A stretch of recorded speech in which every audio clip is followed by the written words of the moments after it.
परमेश्वर के अति पवित्र नाम की स्तुति हो, महिमा हो। आज की हमारे बाइबल अध्ययन में एक नए विषय हम सीखेंगे। बीते हुए दिनों में द हॉली बाइबल, परमेश्वर के वचन के विषय में हमने सीखा। गॉड, परमेश्वर, ये विषय हमने देखा। और इससे पहले द मैन एंड द सैतान, इंसान और शैतान, ये विषय भी हमने अध्ययन किया। आज हम प्रभु यीशु मसीह के विषय में हम सीखने जा रहा। We are going to learn about Jesus Christ our Lord. सबसे प्रथम, Jesus is the son of God. प्रभु यीशु मसीह है, वो परमेश्वर की संतान है। आज से 2000 साल पहले दुनिया के इतिहास में एक मनुष्य प्रकट हुआ। वो इस संसार में जन्म पाया और जैसे मैं और आप इस संसार में बड़ा हुआ, इस तरह प्रभु यीशु भी बड़ा हुआ। लेकिन ये जो व्यक्ति है वो सब मनुष्यों से कुछ अलग था। He was no ordinary man. वो कोई साधारण मनुष्य नहीं था। उन्हें जन्म देने के लिए एक कन्या को पवित्र आत्मा के द्वारा गर्भवती होना पड़ा। और वो परमेश्वर था जो इस संसार में मानव के रूप धारण करते हुए आया था। लूका रचित सुसमाचार पहले अध्याय 26 से लेकर 35 कलम तक हम पढ़ते समय, He was the son of God, वो परमेश्वर के संतान है। ये विषय लूका ये सुसमाचार में स्पष्ट रीति से लिखा हुआ है। और यीशु मसीह इस संसार में जब जन्म लिया, वो पूरे मनुष्य होकर जन्म पाया और वो परमेश्वर का संतान था। यीशु के विषय में यूहन्ना, प्रभु यीशु मसीह के 12 प्रेरितों में से, चेलों में से एक व्यक्ति यूहन्ना, उनके सुसमाचार में पहले अध्याय में कुछ बातें लिखा है। आइए हम देखेंगे, पहले अध्याय के पहले कलम हम देखेंगे। John chapter 1 verse 1। आदि में वचन था और वचन परमेश्वर के साथ था और वचन परमेश्वर था। हम ध्यान से इस वचन को देखें। आदि में वचन था और वचन परमेश्वर के साथ था और वचन परमेश्वर था। वचन आदि में से था। दुनिया के उत्पत्ति से पहले वचन था और वचन परमेश्वर के साथ था। और यूहन्ना लिखता है, और वचन परमेश्वर था। अब 14 कलम जब हम पढ़ेंगे, और वचन देहधारी हुआ, वचन देहधारी हुआ और अनुग्रह और सच्चाई से परिपूर्ण होकर हमारे बीच में डेरा किया। और हमने उसकी ऐसी महिमा देखी जैसी पिता के एक लौता की महिमा। यीशु मसीह का महिमा को देखा हुआ एक जीवित गवाही था यूहन्ना। वो लिखता है, वचन देहधारी हुआ, वचन परमेश्वर था और वचन देहधारी हुआ और अनुग्रह और सच्चाई से परिपूर्ण होकर हमारे बीच में डेरा किया। यीशु उनके शिष्यों के साथ, मानव जाति के साथ डेरा किया और हमने उसकी ऐसी महिमा देखी जैसी पिता के एक लौते की महिमा। इस वचनों मिलकर हम पढ़ते समय परमेश्वर के संतान है प्रभु यीशु मसीह। He is the Son of God. अब इस विषय में हम कुछ और बातों को पवित्र शास्त्र से हम देखेंगे। Jesus came to this world for a special purpose. कुछ विशेष मकसद के लिए प्रभु यीशु मसीह इस संसार में आया। He came for a special purpose.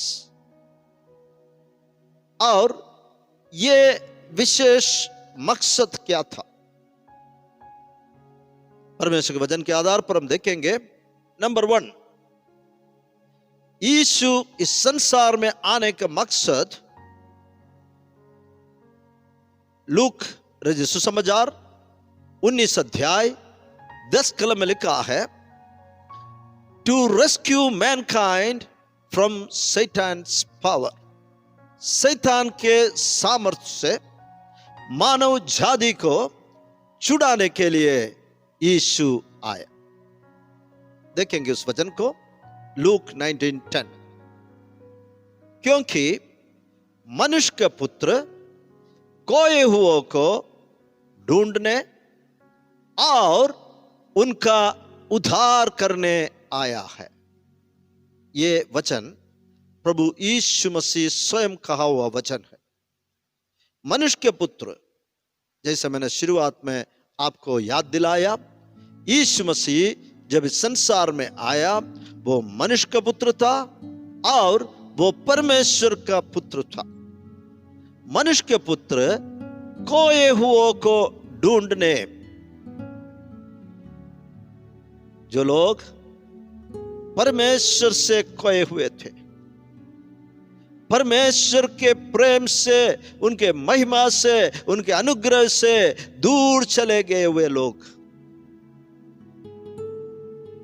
इंसान को परमेश्वर से अलग करने वाले बात उनके पाप है।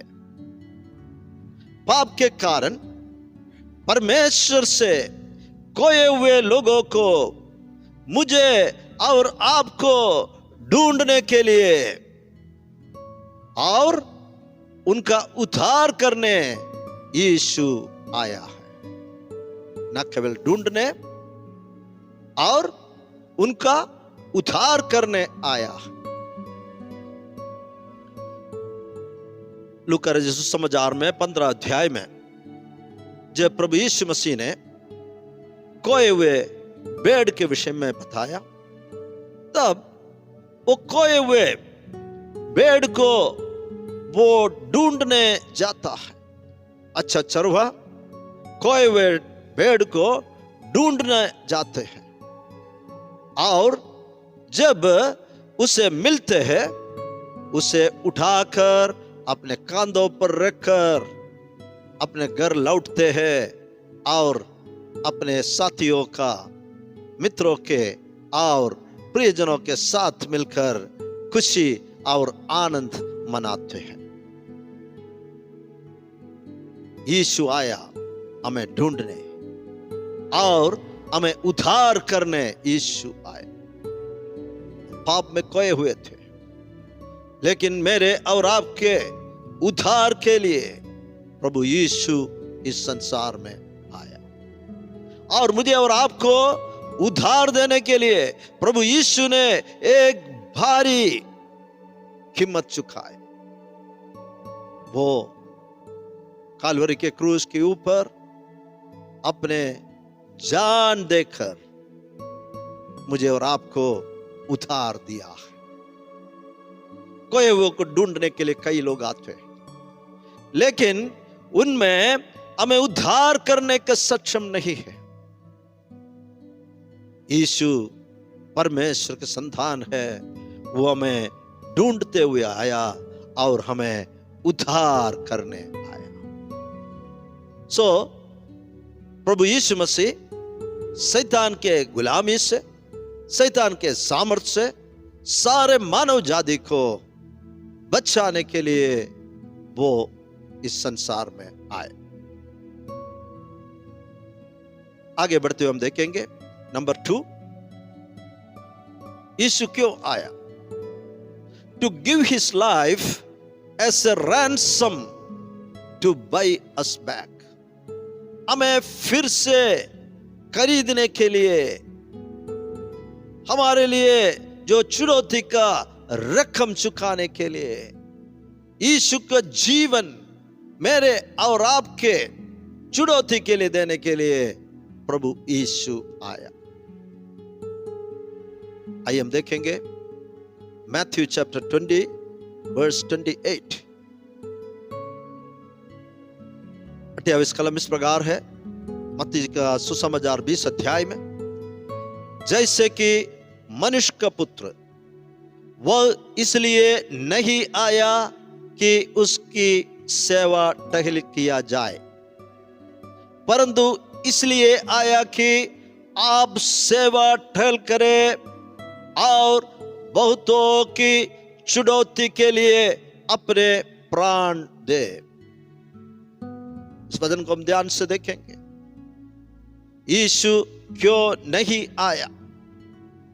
यीशु सेवा टहल की जाए इसलिए नहीं आया। आज इस संसार में कई गुरुओं को हम देखते हैं, लोग आए अपने पैरों में गिरे, अपने सेवा करे और सेवा टहल की जाए, इस मकसद से कई गुरु लोग आज भी हम देखते हैं। सब जगह प्रधान स्थान, मान, महिमा, आदर के पीछे भागने वाले कई गुरुओं को हम देखते हैं। लोग उनको सेवा टहल की जाए, लेकिन यीशु कहता है वह इसलिए नहीं आया कि उसकी सेवा टहल की जाए। हम इस बात को ध्यान से हम देखेंगे प्यारो। यीशु इसलिए नहीं आया कि उसकी सेवा टहल की जाए, परंतु इसलिए आया कि आप सेवा टहल करें। प्रभु यीशु आप सेवा टहल करने के लिए आया है। मेरे और आपका सेवा करने के लिए यीशु आया है। और आखिरी भाग में जो मत्ती लिखा है, और बहुतों की चुनौती के लिए अपने प्राण दे। यीशु आया बहुत लोगों की, सारे मानव जाति की चुनौती के लिए अपने प्राण दे, शैतान के सामर्थ्य में छुड़ाने के लिए। और प्रभु यीशु अपने जीवन को बहुतों की चुनौती के लिए अपने प्राण देने के लिए यीशु आया। शैतान को उनके हाथ से मुझे और आपको छुड़ाने के लिए हमारे चुनौती का रकम प्रभु ने चुकाया, वो यीशु के प्राण है प्यारो। यीशु इस संसार में कुछ खास लक्ष्य के साथ आया। दो बातें अब तक हमने चर्चा किया। आगे बढ़ते हुए हम देखेंगे नंबर 3, यीशु मसीह इस संसार में आने का मकसद to destroy the works of सैतान इन आवर लाइव्स। हमारे जीवनों में जो शैतान का कार्य था उसे नाश करने के लिए यीशु आया। आप सोचते होंगे मेरे और आपके जीवन में शैतान के कौन सा काम था? हम सब की सब पाप के गुलाम थे, हम शैतान के गुलाम थे, वो हमारे ऊपर प्रभुता करते थे, पाप कराते थे, पाप के मार्ग पर हमें घसीट कर ले जाते थे। हमारा मनों में वो पाप करने का इच्छा शक्ति डालकर हमारे शरीर के द्वारा कई तरह की बुराई वो हमसे करा देते हैं। देखेंगे इस विषय में यूहन्ना पत्र लिखते समय 1 John chapter 3 verse 8, जो कोई पाप करता है वह शैतान की ओर से है, क्योंकि शैतान आरंभ ही से पाप करता आया है। परमेश्वर के पुत्र इसलिए प्रकट हुआ कि शैतान के कामों का नाश करे। यूहन्ना लिखता है, शैतान आरंभ ही से पाप करता आया है, और जो कोई पाप करता है वह शैतान की ओर से है। हमारे सोच में, हमारे विचारों में, हमारे क्रियाओं में, हमारे बोली में हम कितने पाप करते हैं। यीशु जब कहा पाप बाहर से इंसान के अंदर जाने वाले कोई बातों के द्वारा नहीं होता है, बल्कि इंसान के भीतर में से अर्थात हृदय में से निकलने वाले बातें, वही इंसान के पाप है। व्यभिचार, हत्या, चोरी, परस्त्री गमन, झूठ, नाना प्रकार की बातें प्रभु यीशु ने बताए। ईर्ष्या, घमंड, मूर्खता। जो कोई पाप करता है वह शैतान की ओर से है, क्योंकि शैतान आरंभ ही से पाप करता आया है। परमेश्वर के पुत्र इसलिए प्रकट हुआ कि शैतान के कामों का नाश करे। मेरे और आपके जीवन में जो कुछ भी शैतान के काम है उसे नाश करने के लिए प्रभु यीशु मसीह प्रकट हुआ है। जो कुछ बात है मैं आपके साथ आज बांटता हूं, हर एक बात परमेश्वर के पवित्र वचन हॉली बाइबल के आधार पर है प्यार। जिस विषय में प्रभु यीशु ने कहा आकाश और पृथ्वी टल जाएंगे लेकिन मेरा वचन कभी ना टलेंगे। तीसरी बात हमने देखा, यीशु मसीह प्रकट हुआ कि हमारे जीवन में शैतान की जो कार्य है उसे नाश करें।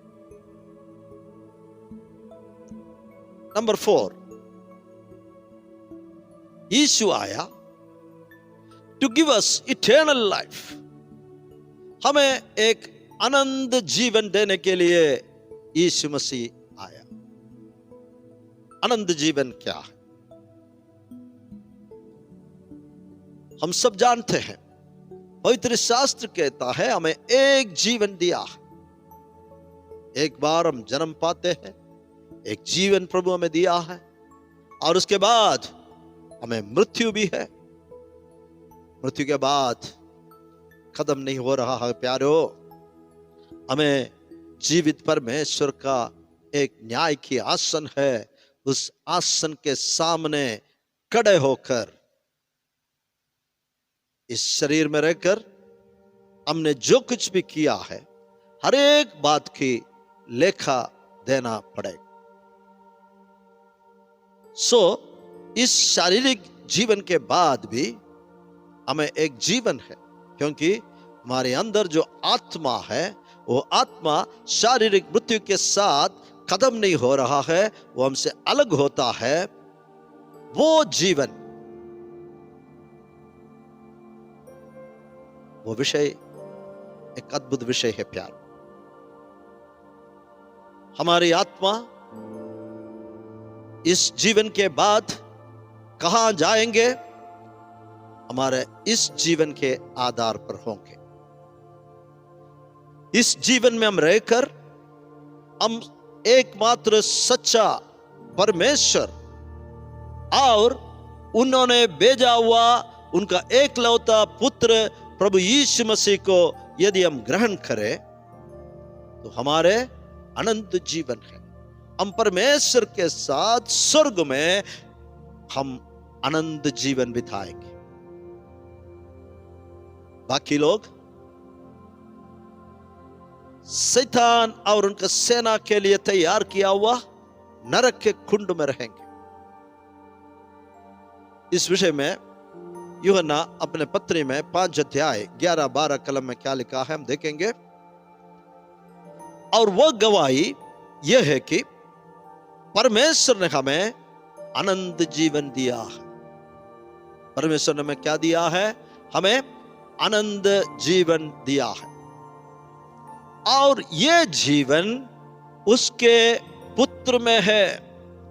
अनंत जीवन किस में है? परमेश्वर के पुत्र में है।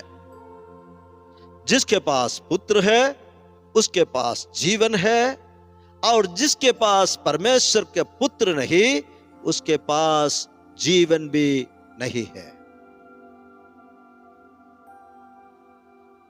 परमेश्वर ने हमें क्या दिया है? अनंत जीवन दिया है, और यह जीवन उसके पुत्र में है। प्यार, जिसके पास पुत्र है उसके पास जीवन है। क्या आपके पास पुत्र है? परमेश्वर के एकलौते पुत्र प्रभु यीशु मसीह आपके पास है क्या? क्योंकि उसके पास जीवन है। एक समय में हम अज्ञानता, अंधविश्वास और अंधकार में थे, परमेश्वर के पुत्र को नहीं जानते थे, लेकिन परमेश्वर के कृपा अनुग्रह हम पर उत्पन्न हुआ। हम परमेश्वर के पुत्र को जान लिया। परमेश्वर के वचन पवित्र शास्त्र से हमने उनको जाना और हमने उनको स्वीकार किया। आज परमेश्वर के पुत्र हमारे पास है और उसके पास जीवन है। यूहन्ना साफ साफ लिखता है, और जिसके पास परमेश्वर के पुत्र नहीं उसके पास जीवन भी नहीं है। हम धोखा ना खाएंगे। जिसके पास परमेश्वर के पुत्र नहीं उसके पास जीवन भी नहीं है, अनंत जीवन उनके पास नहीं है। यीशु आया, परमेश्वर ने हमें दिया हुआ अनंत जीवन के वारिस बनाने के लिए यीशु आया। मेरा चौथा पॉइंट है, Jesus came to give us eternal life. Yeshu आया हमें एक अनंत जीवन देने के। आज हम 2 बात और देकर आज की हमारे स्टडी को हम संपन्न करेंगे, और यही विषय प्रभु की इच्छा हो हम अगला सप्ताह भी सीखेंगे। Point number 5, to give us new birth into the family of God. परमेश्वर का एक परिवार है, एक फैमिली है। जो लोग परमेश्वर के पुत्र को स्वीकार करते हैं, जिसके पास पुत्र है, जीवन है, उन लोगों का एक फैमिली है। और आपको उस फैमिली में, उस परिवार में एक नया जन्म देने के लिए प्रभु यीशु मसीह आया। जॉन चैप्टर 1 वर्स 12, यूहन्ना के सुसमाचार 1:12। परंतु जितनों ने उसे ग्रहण किया उसने उन्हें परमेश्वर की संतान होने का अधिकार दिया, अर्थात उन्हें जो उसके नाम पर विश्वास रखते हैं। जितनों ने उससे ग्रहण किया। मुझे सुनने वाला प्यारो, the universality of the word of God, परमेश्वर के जो वचन सारे मानव जाति के लिए, कोई भी जितनों ने यीशु को ग्रहण किया है, आप कोई भी हो, आप कोई भी आइडेंटिटी का व्यक्ति हो, जितनों ने जो कोई उसे ग्रहण किया उसने उन्हें परमेश्वर की संतान होने का अधिकार दिया। हमें एक अधिकार यीशु मसीह देता है कि हम परमेश्वर के संतान बन जाता है, अर्थात उन्हें जो उसके नाम पर विश्वास रखते हैं। जिस पल मैं और आप प्रभु यीशु मसीह को अंगीकार करते हैं, यीशु के नाम पर विश्वास रखते हैं, हमें परमेश्वर के संतान होने का अधिकार मिलते हैं, to give us a new life into the family of God। आज की हमारी चर्चा की आखिरी विषय में मैं आऊंगा, पॉइंट नंबर 6 आज हम ध्यान से देखेंगे प्यारो। पॉइंट 6, अब तक जब बातें हमने सीखा, ध्यान किया, उस बातों को हमारे हृदय में हम रखते हुए हम अगला कलम में, अगला बात में हम जाते हैं। फर्स्ट चैप्टर 1 वर्स 3, पहले यूहन्ना के पहले अध्याय 3 कलम। जो कुछ हमने देखा और सुना है उसका समाचार तुम्हें भी देता है, इसलिए कि तुम भी हमारे साथ सहभागी हो, और हमारी ये सहभागिता पिता के साथ और उसके पुत्र यीशु मसीह के साथ है। यूहन्ना लिखता है, हमारे पिता परमेश्वर के साथ के संगति को फिर से बनाने के लिए, फिर से पुनर्स्थापित करने के लिए यीशु आया। तुम भी हमारे साथ सहभागी हो। हम प्रभु यीशु मसीह को जानने वाले, प्रभु यीशु मसीह को ग्रहण करने वाले लोगों के साथ सहभागी होकर, और हमारी जो सहभागिता है वो पिता परमेश्वर के साथ है और उसके पुत्र यीशु मसीह के साथ है। प्रभु यीशु आया मुझे और आपको परमेश्वर के साथ सहभागिता देने के लिए और उसके पुत्र यीशु के साथ सहभागिता देने के लिए। साथ साथ जितने लोग यीशु का अंगीकार करते हैं उनके साथ सहभागिता देने के लिए प्रभु यीशु आया। तो आज 6 महत्वपूर्ण बातों को हमने सीखा। इस बातों को हमारे हृदय के गहरे भाग में हम रखेंगे। प्रभु का मर्जी हो नेक्स्ट वीक हम इस विषय को आगे देखेंगे। प्रार्थना के लिए हमारे सिरों को झुकाएं। हमारे स्वर्गीय पिता, हम धन्यवाद करते हैं फिर से प्रभु जी तेरे अद्भुत वचनों को सीखने के लिए इस बाइबल स्टडी के द्वारा तूने हमें सहायता किया। बीते हुए दिनों में कई विषय पवित्र शास्त्र के आधार पर सीखने के लिए मैं कृपा दिया। आज परमेश्वर के संतान जो मनुष्य के पुत्र बनकर इस संसार में सारे मानव जाति के उद्धार के लिए आया हुआ, उस अद्वैत प्रभु यीशु के विषय में कुछ बातें सीखने के लिए मैं कृपा दिया। जितने लोग इस वचन को सुना है और आने वाले दिनों में सुनने वाला है, उन सबों के लिए हम धन्यवाद करते हैं। तेरे आशीषों से भर दे, यीशु मसीह के मीठे नाम में मांगते हैं, आमेन। गॉड्स पीपल से amen. May God bless you. प्रभु आपका आशीष दे।